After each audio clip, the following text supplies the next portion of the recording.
Idior, this is King Black, and I want to talk about something serious, at least for me, and I'm sure that all of you out there at some point or another may or may not have experienced this at some point or at many points of your life.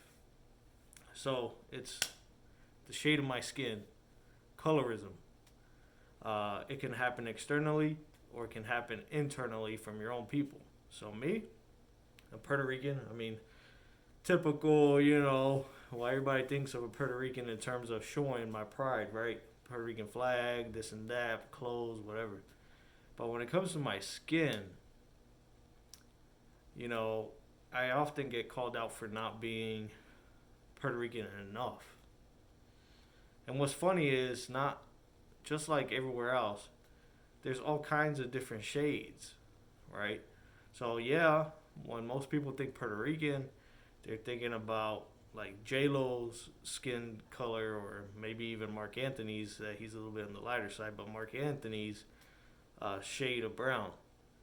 When there's white, black, all in between. Heck, there's even Korean and Chinese people that were born and raised on the island. They're Puerto Rican. So what does it mean to be Puerto Rican?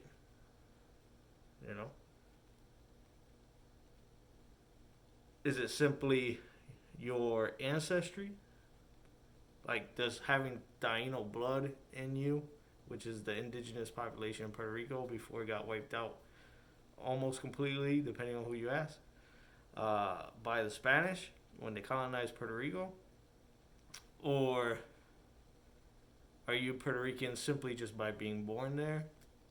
Are you Puerto Rican just because you started living there and paying taxes there and doing things there? Are you Puerto Rican because your family's from there? You know, it's a broad definition, right? Like for me, I'm the first generation born stateside in the mainland, right? So all my family, as far as I know, before my generation, was all born on the island. So for a while, I had a identity crisis because every time I would bring up the fact I was Puerto Rican, you always get those looks of doubt, like, for real? You're Puerto Rican? Blah, blah, blah, blah, blah. You know, my parents, they got similar shade as me, right? Now, my brother, he's born with that J-Lo complexion. So, he looks Puerto Rican versus I just either look white, Italian. Some people do get it right as Puerto Rican. Some people can tell, some people can't. You know what I'm saying? And even people that were born and raised in the States who are Puerto Rican, who've never been to the island, would question, you're Puerto Rican? Just because I don't look like the stereotype or the expectation of what a Puerto Rican looks like. Now, some can argue, and unfortunately, I can't say that being, for lack of a better word, privileged to have this shade of skin, just because, even though I'm Puerto Rican, and I could get a pass on a lot of things. People tend, at least on this side of the shade spectrum, and depending on their political views and their standpoints on other races, right? If I don't say anything, and I'm not wearing this, and I'm just wearing something generic, I've had experiences where I've heard racist conversations, towards minorities.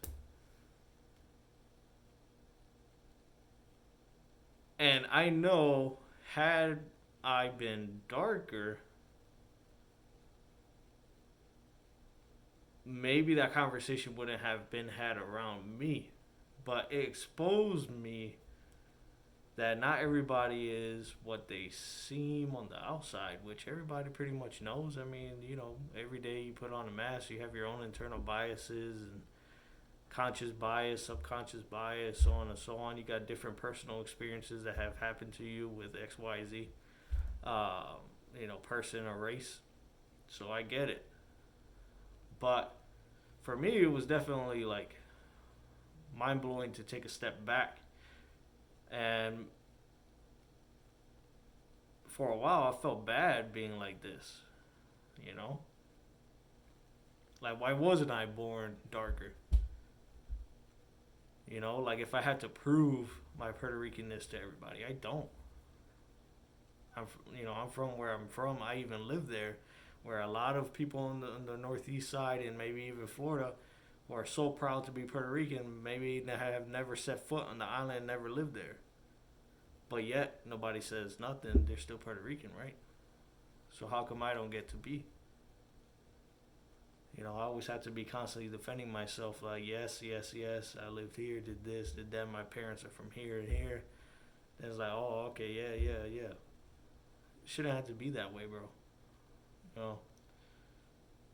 And I don't know what happened along the way, but at least me, when I was a kid and I was going through school, going through kindergarten and first grade, this is why going to school is important and why paying attention is important. I never saw race as a kid. I don't think many of us did unless it was ingrained into us by other influences. But at least when I went to school, kindergarten, first grade, I didn't see a black kid. I saw Sean.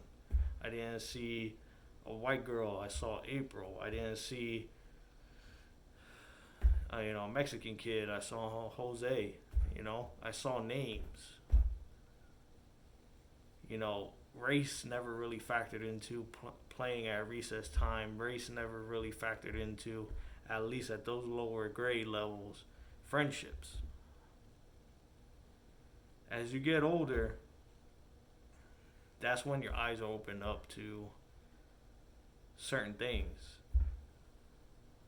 Some positive, some negative. And then along the way, things may or may not happen to you that form your own perceptions, your own thoughts. And I'm not going to go into mine. But what I'm just trying to say is, it sucks when you have to constantly have to be defending yourself when you're proud of where you come from or who you are. It's like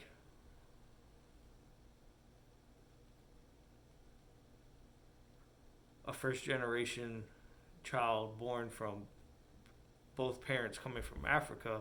If the kid grows up being proud of that ancestry, being descended from the continent, does that make them any less African?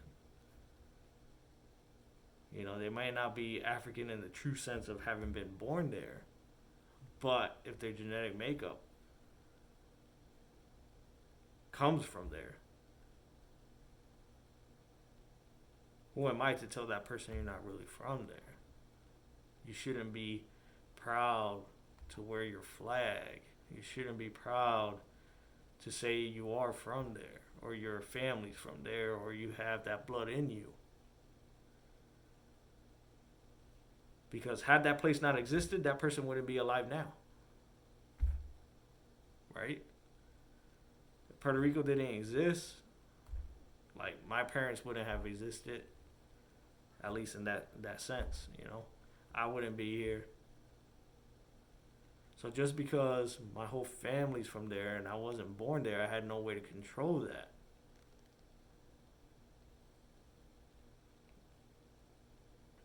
My bloodline is from there.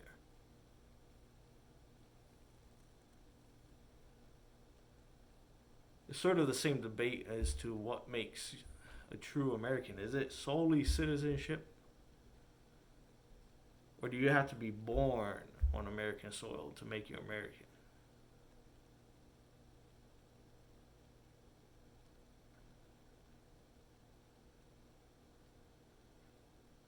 For any of y'all that have experienced colorism within your own, I feel sorry.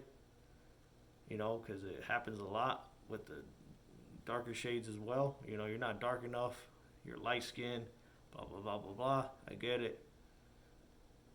So, how do you deal with it? How do you, yeah, it's easy to say ignore it, whatever, like that, but there's a lot of things where people say you have this because your skin shade is this and this and this, or you have this certain privilege because your skin shade is this and this and this.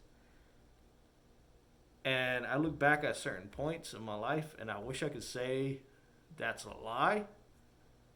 But certain things have happened and transpired, and I've gotten, either by the grace of God or just because of that, I have been fortunate enough to avoid some certain negative things.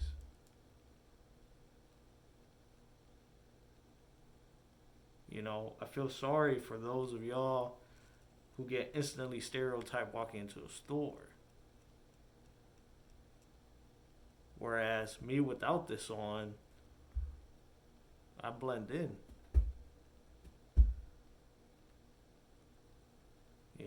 And like I said, when I see people, I try not to see race. I just see you by your name. Like what Morgan Freeman has said, if you look it up on YouTube when talking about Black History Month. I'm going to stop referring to you by your race. And I'm just going to call you what you are. James, Chandra, whatever, Marquise, whatever your name is. And just judge you and deal with you based on your personality, your thoughts, the way you are, who you are. This is just a skin. Just like you put your phone in a case, just like you put a skin on your phone. Same thing. This is just a case. What really matters is what's in your heart, your loyalty, your moral compass. ADR, King Black, out.